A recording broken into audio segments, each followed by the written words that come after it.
Hello students, I am Shaista and today our topic is evolution in definition of economics। यानी कि आज हम लोग देखेंगे कि इकोनॉमिक्स के कितने डेफिनेशंस है, उसको इकोनॉमिक्स के डेफिनेशंस को कितने कैटेगरीज में डिवाइड किया गया है। तो सबसे पहला जो कैटेगरी है वो वेल्थ ओरिएंटेड डेफिनेशन है, जिसको हम लोग डेफिनेशन ऑफ वेल्थ के नाम से भी जानते हैं। क्या देखेंगे? डेफिनेशन ऑफ वेल्थ, जो किसने दिया था? एडम स्मिथ ने दिया था 1776 में, जिनको हम लोग फादर ऑफ इकोनॉमिक्स भी कहते हैं। तो वो क्या बोले इकोनॉमिक्स के बारे में? Then Adam Smith says economics is the science of wealth. ये क्या है? साइंस ऑफ वेल्थ है, यानी कि धन का विज्ञान है। जो इकोनॉमिक्स है वो पूरे जो उनके हिसाब से इकोनॉमिक्स जो है वो किसके इर्द गिर्द घूमता है? वेल्थ के इर्द गिर्द घूमता है। The definition was given by Adam Smith. ये डेफिनेशन एडम स्मिथ ने दिया है। He is also known as father of economics. उनको ही फादर ऑफ इकोनॉमिक्स कहा जाता है। According to this definition economics is a science of study of wealth only. और ये क्या है? तो ये इकोनॉमिक्स साइंस है किस चीज़ का? तो स्टडी ऑफ वेल्थ ओनली। यानी कि यहाँ पे हम जब स्टडी करते हैं इकोनॉमिक्स में तो सिर्फ और सिर्फ वेल्थ का ही स्टडी करते हैं। And it deals with production, यानी कि हम किस तरीके से किसी चीज़ को प्रोड्यूस करते हैं, उसको डिस्ट्रीब्यूट करते हैं और उसका कंजप्शन कैसे होता है, इसके बारे में हम लोग पढ़ते हैं। This wealth centred definition deals with the causes behind the creation of wealth. तो ये यहाँ पर हम लोग सिर्फ काउजेज देखते हैं क्रिएशन ऑफ वेल्थ का, यानी कि हम पैसा कैसे कमा सकते हैं, धन हम किस तरीके से अर्जित कर सकते हैं, यही हमारा डेफिनेशन जो है वो बताता है वेल्थ ओरिएंटेड। तो जैसा कि हम लोग जानते हैं सारा डेफिनेशन को तुरंत हर कोई एक्सेप्ट नहीं कर लेता, लेकिन जब एडम स्मिथ का डेफिनेशन आया 18th सेंचुरी में तो ये एक्सेप्ट भी कर लिया गया। लेकिन उनको कुछ जो ऑथर्स थे, कुछ जो इकोनॉमिस्ट थे, जो इनको क्रिटिसाइज़ किए और वो बोले कि सब कुछ धन नहीं होता है, सब कुछ वेल्थ नहीं होता है। तो वो फिर अपना डेफिनेशन दिए, जिनको हम लोग वेलफेयर के ओरिएंटेड डेफिनेशन आया। तो नेक्स्ट डेफिनेशन जो दिया गया है वो है डेफिनेशन ऑफ वेलफेयर, जो दिए थे अल्फ्रेड मार्शल ने, जिनको वेलफेयर ओरिएंटेड डेफिनेशन भी बोला जाता है। तो economics is the study of man in the ordinary business of life. तो इसमें हम लोग देखते हैं कि स्टडी इकोनॉमिक्स क्या स्टडी करता है? तो एक मैन के ऑर्डिनरी बिजनेस को, यानी कि हम डे टू डे लाइफ में अपनी ज़िंदगी किस तरीके से गुजारते हैं, उसी की स्टडी को हम लोग क्या कहेंगे? इकोनॉमिक्स कहेंगे। तो ये डेफिनेशन किसने दिया? अल्फ्रेड मार्शल ने दिया। अल्फ्रेड मार्शल ने क्या क्या कहा? तो इकोनॉमिक्स क्या है? स्टडी ऑफ मैन है in the ordinary business of life, यानी कि डे टू डे लाइफ में हमारे जो कुछ भी हम करते हैं उसकी स्टडी ही इकोनॉमिक्स है। It examines how a person gets his income and how he invest it, है ना। तो हम किस तरीके से अपना इनकम कमाते हैं और हम उसको किस तरीके से इन्वेस्ट करते हैं, यानी कि कहाँ पर लगाते हैं, ये है। दस on one side it is study of wealth. तो एक तरीके से देखा जाए तो एक साइड पे तो ये वेल्थ को क्या करता है? स्टडी करता है।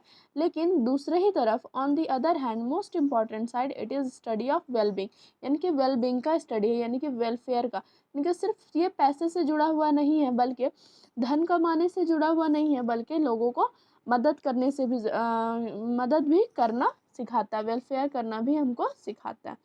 तो वेलफेयर ओरिएंटेड डेफिनेशन आया और ये भी एक टाइम के बाद क्या हुआ? क्रिटिसाइज कर दिया गया और फिर एक नया डेफिनेशन आया जिसको हम कहेंगे डेफिनेशन ऑफ स्केयरसिटी, जो आया था लियोनेल रॉबिन्स के द्वारा, जिनको स्केयरसिटी ओरिएंटेड डेफिनेशन भी कहा जाता है।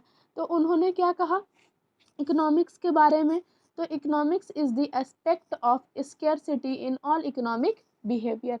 दैट मीन्स कि इकोनॉमिक्स क्या है? तो स्केयरसिटी, यानी कि जो कमी है इकोनॉमिक बिहेवियर में, उनके बारे में, उसके सारे एस्पेक्ट्स को हम लोग देखते हैं। तो ये डेफिनेशन जो है वो गिवन बाय क्या है? रॉबिन्स के द्वारा दिया गया है। तो लियोनेल रॉबिन्स जो है इसके फाउंडर है। And according to him economics is a science. ये क्या है? इकोनॉमिक्स साइंस है जो स्टडी करता है ह्यूमन बिहेवियर को।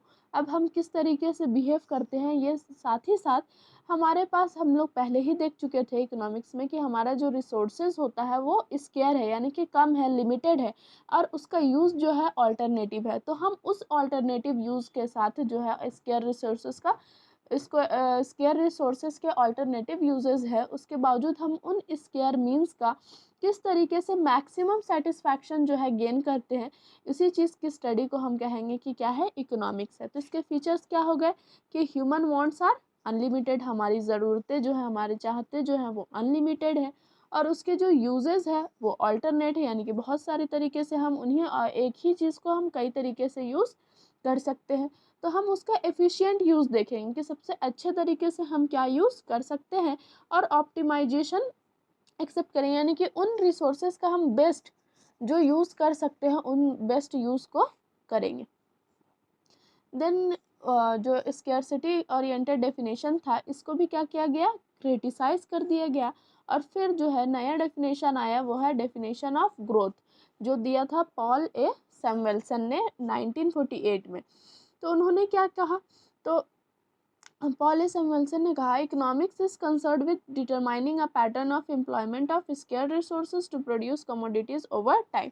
तो एक टाइमिंग के साथ कहने का मतलब ये है कि हमको अब डिटरमाइन करना क्या है, तो हमको एक पैटर्न डिटरमाइन करना है एम्प्लॉयमेंट का, कि हम किस तरीके से एम्प्लॉयमेंट जनरेट कर सकते हैं स्केयर रिसोर्सेज के साथ साथ, और अच्छे तरीके से कमोडिटीज़ को हम प्रोड्यूस कर सके। तो according to him, economics is the study of how people and society choose. तो ये स्टडी करता है कि किस तरीके से लोग या किस तरीके से सोसाइटी जो है वो चूज करते हैं, विथ और विदाउट यूज ऑफ मनी, यानी कि पैसा के होते हुए और बिना पैसे के, to employ scarce productive resources which could have alternative uses. जो लिमिटेड रिसोर्सेज है उनका अल्टरनेटिव यूज़ होने के बावजूद हम किस तरीके से उन रिसोर्सेज को चूज़ करते हैं, ताकि हम अलग अलग वेरियस जो है कमोडिटीज़ बना सके और उसको लोगों को कंजप्शन के लिए दे सके। तो बेसिकली अगर कहा जाए तो ये जो डेफिनेशन है वो मिक्सचर है किसका, वेलफेयर ओरिएंटेड डेफिनेशन का और स्केर्सिटी ओरिएंटेड डेफिनेशन का। बेसिकली ये क्या करता है, तो ये एनालाइज करता है कि डिफरेंट पैटर्न्स का डिफरेंट पैटर्न जो है वो इम्प्रूव करता है, ताकि हम जो है रिसोर्सेज को एलोकेट कर सके और उसका ज़्यादा से ज़्यादा अच्छे तरीके से यूज़ कर सके, और मैक्सिमम सेटिस्फैक्शन भी गेन कर सके, और वेलफेयर भी सोसाइटी का कर सके। So hope you will understand. Thank you.